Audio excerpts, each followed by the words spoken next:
masculine fight အပြည့်ရပြီးတော့ထားကြစီမယ် share တစ်ခု What's up buddy ကျွန်တော်ကတော့ K ပဲဖြစ်ပါတယ်ဒီဗီဒီယိုမှာတော့ယောက်ျားလေးတိုင်းရဲ့ wardrobe မှာမရှိမဖြစ်ကိုရှိထားတဲ့ရိုးရှင်းပြီးတော့ယောက်ျားဆန်တဲ့ fight ကိုပြေဝပေးနိုင်တဲ့ Henley shirt တွေကိုအသေးစိတ်ပြောပြပေးတော့မှာဖြစ်ပါတယ်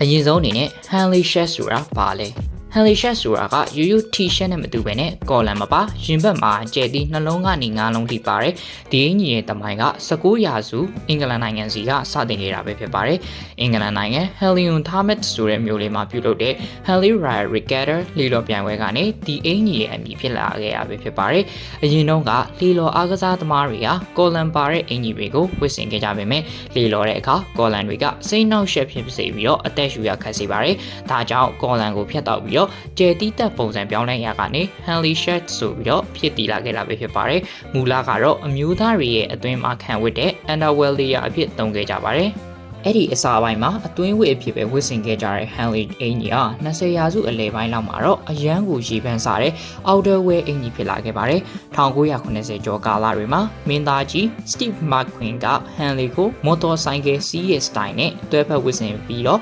baddest fight ကိုပေးနိုင်ခဲ့ပါတယ်။အဲ့ဒီနောက်ပိုင်း Ryan Gosling Chris Evans နဲ့ Daniel Craig, James Bond တို့လို Hollywood မင်းသားတွေကရုပ်ရှင်တွေထဲမှာ Henley ကိုပုံမှန်ဝတ်ဆင်ပြသခဲ့ကြပါတယ်။ဒီအင်ကြီးတွေက T-shirt တက်ပို့ပြီးတော့တည့်ရက်တယ် Polo shirt တက်ပို့ပြီးတော့ခေါ်ရှယ်ဖြစ်တယ်။ကျဲတီးဖြုတ်လိုက်ရင်ရင်ဘတ်နဲ့ပခုံးကြွက်သားတွေကိုပေါ်လွင်စေတယ်ဆိုတဲ့အချက်တွေကြောင့် Henley ဟာ masculine vibe ယောက်ျားဆန်မှုရဲ့သင်္ကေတတစ်ခုဖြစ်လာပြီးတော့ယခုအချိန်ထိရေပန်းစားနေရပဲဖြစ်ပါတယ်။ကဲ Henley shirt အကြောင်းသိပြီဆိုတော့ကျွန်တော်ကဆက်ပြီးတော့ညီကိုတို့အတွက် live ဝတ်လို့ရမယ်အကောင်းဆုံး Henley shirt outfits ideas တွေကိုပြောပြပေးခြင်းပါတယ်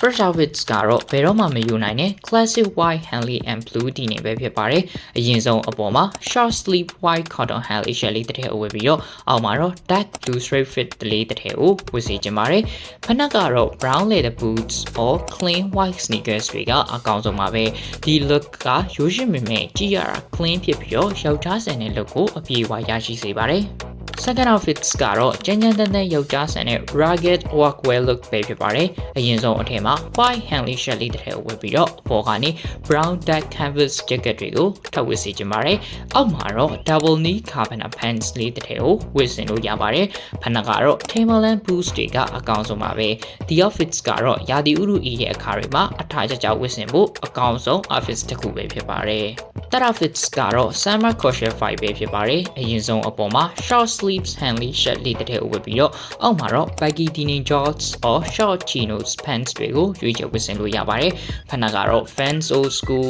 or Adidas Samba စသဖြင့်ရွေးချယ်လို့ရပါတယ်။ The outfits ကတော့ပူအိုက်တဲ့ရာသီဥတုမှာပေါ့ပေါ့ပပနဲ့အထာကျတဲ့ look ကိုရရှိမှာပဲဖြစ်ပါတယ်။ Four outfits ကတော့ dark minimalist or all black look ပဲဖြစ်ပါတယ်။အရင်ဆုံးအပေါ်မှာ black long sleeve Henley shirt လေးတစ်ထည်ဝတ်ပြီးတော့အောက်မှာတော့ black trousers တွေကိုရွေးချယ်လို့ရပါတယ်။ဖနက်ကတော့ black Chelsea boots တွေကအကောင်းဆုံးပါပဲ။ accessories အနေနဲ့ sable chain and sable rings တွေကိုထပ်ဝတ်စေချင်ပါတယ်။ The outfits ကတော့စွမ်းဆောင်မှုရှိရှိနဲ့ AC တည်ငြိမ်တဲ့ dark aesthetic vibe ကိုရရှိစေပါတယ်။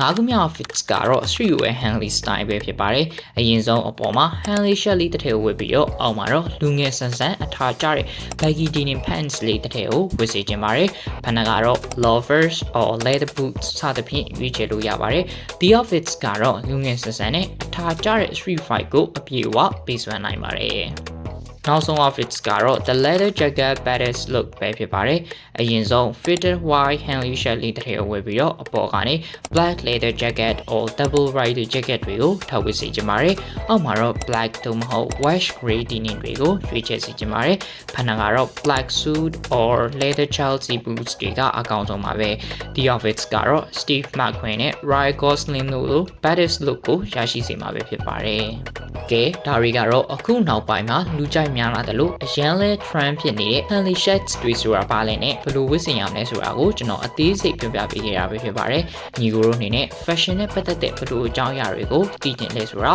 comment မှာရေးပေးသွားလို့ရပါတယ်။နောက်ထပ်တိတိတောင်အကြောင်းအရာတွေနဲ့ကျွန်တော်ပြန်လာခဲ့ပါဦးမယ်။အားလုံးကိုကျေးဇူးများတင်ပါတယ်။